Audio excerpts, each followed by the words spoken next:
Welcome back to Harbour Unboxed. Now, normally I take Sundays off. It's our one video-free day of the week. It's not really a day off. Usually we're benchmarking and catching up on other things, but it's a day where I'm not filming and editing. Well, it is normally anyway. Obviously, today we're making this video, and this video is on another damn Radeon RX 5700 XT graphics card. When will this madness stop? In all seriousness, this is a model that I have been quietly anticipating the release of, and it is the Gigabyte Aorus version. And yeah, finally we have this thing on hand. And it's a big beefy graphics card, let's be honest. It's 290mm long, which I suppose isn't particularly unusual for a Radeon graphics card, a 5700 XT. It's 123mm tall, and we have seen models that are that tall and taller, but this one is 58mm wide. So it is a real beefy graphics card, this one. And it's actually the thickest 5700 XT we've seen to date. And that includes models called thick. So yeah, I think we've seen just about all of them now, and this one is the thickest. Anyway, before we get too far in today's video is sponsored by Corsair and the new Hydro X series. If you're keen to get into custom liquid cooling but you don't know where to start, check out their custom cooling configurator. And this is a useful tool for even experienced builders. The interactive and intuitive configurator allows you to visualize how the end product will look, and most important of all, allow you to quickly and easily work out all the cooling bits you'll need to make your ultimate gaming PC. For more information, please check the link in the video description. Okay, so yeah, the Aorus version is a bit of a thick boy, but it's not the heaviest model that we've come across. In fact, at just 1,174 grams, it's actually lighter than most of the other high-end models we've checked out, such as PowerColor's Red Devil, MSI's Gaming X, the Asus Strix, and even ASRock's Taichi. Both the Gaming X and Strix versions, for example, they weigh over 1,400 grams, so they are quite a bit heavier. As for the look and design of the card, it's not that dissimilar to the highly touted Gigabyte Gaming OC version. It's just been beefed up in regards to the heatsink. The fan shroud, for example, looks very similar, and once again you will find a trio of 80mm fans embedded. And again, the centrally located fan spins counterclockwise to reduce turbulent air. Around the back, there's a full-size backplate which Gigabyte's using as a heat spreader to remove built-up heat from the PCB, using a number of large thermal pads behind the VRM, GPU, and GDDR6 memory. So the backplate isn't just there to look good, though it does a pretty good job of that, and I quite like the look of that pressed Aorus logo. Now, before we take the card apart, let's talk about the I/O panel, as it is quite different to almost every other 5700 XT that we've looked at so far, the only possible exception here being ASRock's RX 5700 XT Taichi OC+, though it featured 4 display ports and 2 HDMI ports. Gigabyte, on the other hand, they've gone with 3 display ports and 3 HDMI ports, so that is a rather interesting configuration there. The good news is though, just like what we saw with the ASRock model, you can connect up to 6 displays simultaneously, so that's pretty neat. Okay, so time to pull the card apart, though please note that all testing did take place before I tore the card down, so we are looking at out-of-the-box factory performance. So with the cooler removed and the shroud/fan separated from the heatsink, we find a 553 gram cooler, which comes in direct contact with not only the GPU, but also the GDDR6 memory, as well as the VRM. In place of a copper base plate for the GPU, we have 6 direct touch 6mm heat pipes. Then for the memory and VRM, Gigabyte has attached some aluminium plates. This is a fairly common design, and it isn't nearly as complex as what you'll find on something like the Sapphire Nitro Plus, for example. Still, it should work reasonably well. Here's a look at the backplate and all its thermal pads. In total, it weighs 127 grams, so it does add quite a bit of weight to the card. Then we have the fans and the shroud. All up, this part weighs 229 grams, and most of that will be, of course, plastic. As for the PCB, it's a pretty basic design here with a standard 7-phase VRM. The power input has been upgraded to a pair of 8-pin connectors, and Gigabyte has also included a dual BIOS with a quiet and performance mode. Other than that though, it's all pretty standard stuff. As usual for these graphics card reviews, I started by firing up F1 2019 and ran it on a loop for an hour. This saw the Gaming OC peak at just 65 degrees in a 21 degree room inside the Corsair Crystal 570X, fully populated with 120mm fans, and as usual I will compare this result with the other 5700 XTs we've tested so far a little bit later on in the video. In order to maintain this temperature, the fan spun at 1800 RPM, and while that's a reasonably high fan speed, the card was surprisingly quiet. And again, I'll compare the operating volume with other cards tested in a moment. As for the GDDR6 memory temp, we saw the memory peak at 82 degrees, which is actually quite hot, and certainly one of the hotter memory temperatures we've seen from an AIB model. Now, for overclocking, with the limits reached, we saw a peak operating temperature of just 70 degrees, and the fans were still spinning at 1800 RPM. Like many of the 5700 XT graphics cards we've looked at, I wasn't able to run this card stable at 2150 MHz. 21 MHz was as far as it could go, and this saw the GPU maintain a clock speed of 1980 MHz. But I was able to max out the memory at 950 MHz, and this meant the card was now running at a rather toasty 88 degrees. Okay, so let's move into the benchmark graphs. As usual, we're testing with our Core i9 9900K GPU test rig. The CPU has been overclocked to 5 GHz, and we have 16 GB of DDR4 3400 memory.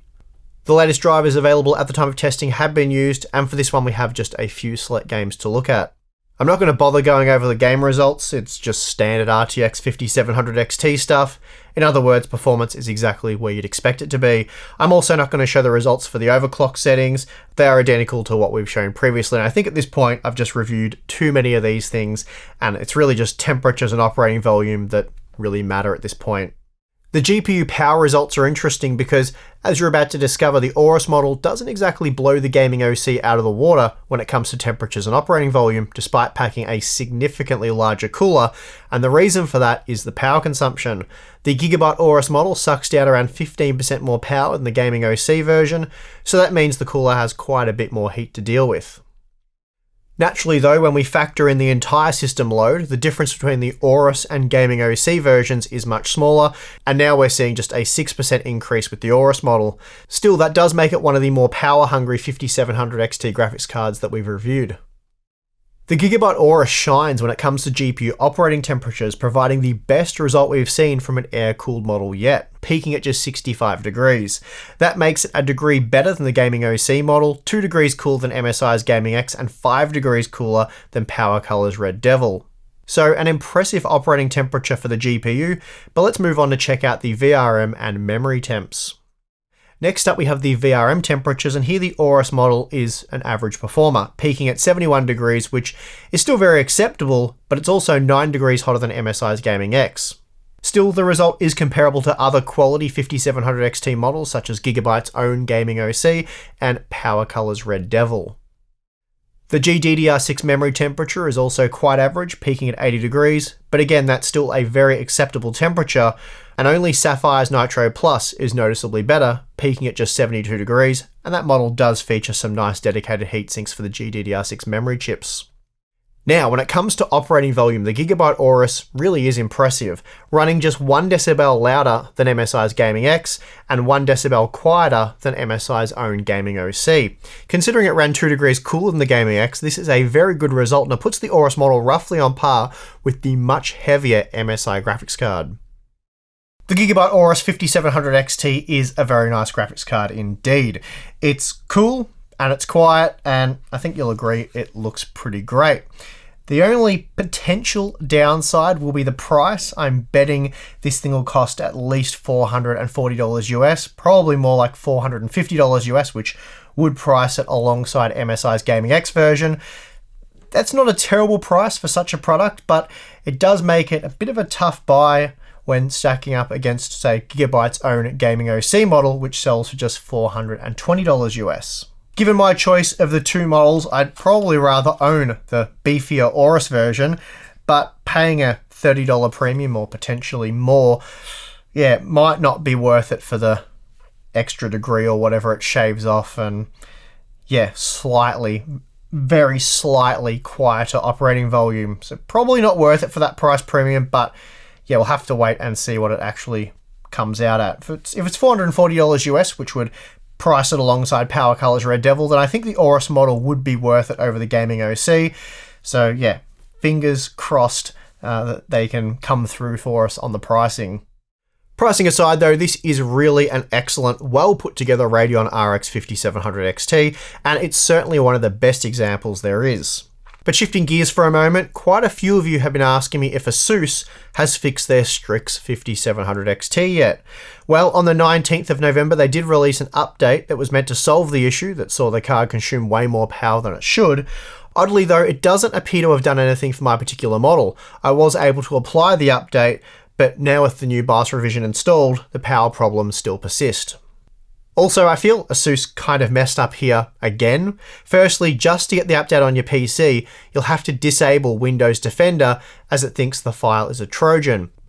Now, this issue may potentially be fixed by the time you watch this video, as I have notified Asus of this issue, and I've had a few separate users confirm that, yeah, Windows Defender does detect it as a virus, along with about 19 other popular virus scanners.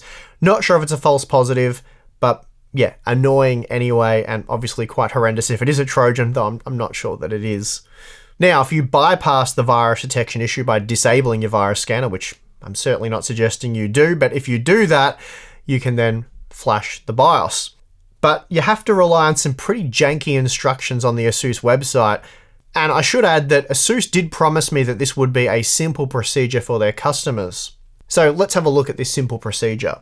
Step 1, switch BIOS to secondary BIOS Q mode under PC is shut down. Okay, so I think they mean switch there. So switch the card to the Q mode when the PC is shut down. Okay, got it. Step 2, boot PC into Windows.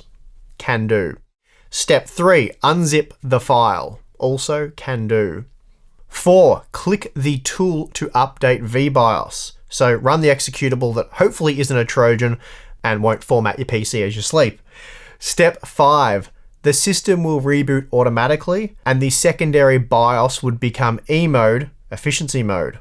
So for some reason, just to complicate the crap out of what should be a fairly straightforward virus-free exercise, for unknown reasons, and surely reasons that can't make any sense, Asus is changing the Q mode to E mode. Gotcha. That's not dumb and confusing at all. Step 6, repeat the procedure, then the secondary BIOS would flash back to Q mode. I'm honestly not even sure what that means. If you run the executable again, does it restore the original and very much defective BIOS, or does it just rename E mode to Q mode? No idea about that one. And is it even a step you need to do, or is this just something that's optional? Step 7, you can repeat the procedure to flash between Q mode and E mode. What procedure? What's Q mode now? What's E mode? Okay, I think I just give up on this one. Anyway, after 100% changing the BIOS revision to the new version, it did absolutely nothing for me. Nothing beneficial anyway. At this point, Asus needs to either release a proper fix or start refunding people with Strix models that run in the high 70s rather than the mid 60s where they should be.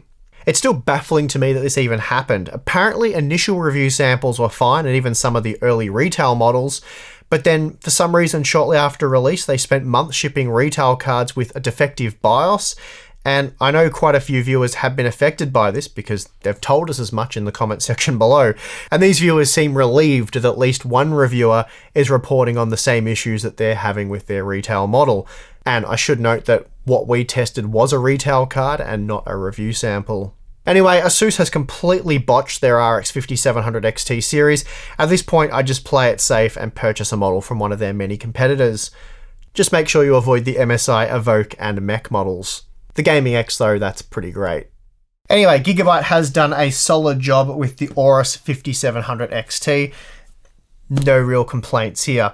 We just have to wait and see how much it'll cost. Gigabyte tells me they're targeting an RRP, which is a recommended retail price. It's what us Aussies use instead of MSRP. Anyway, they're telling us that the recommended price in Australian dollars will be $760. So that places it about $10 above the current $750 asking price of the Gaming OC model, but I don't think that'll mean it's $430 US because the Gaming OC model is quite poorly priced here in Australia. It's not really a great option. It's basically priced alongside MSI's Gaming X, which is a superior card. It comes with a much bigger cooler.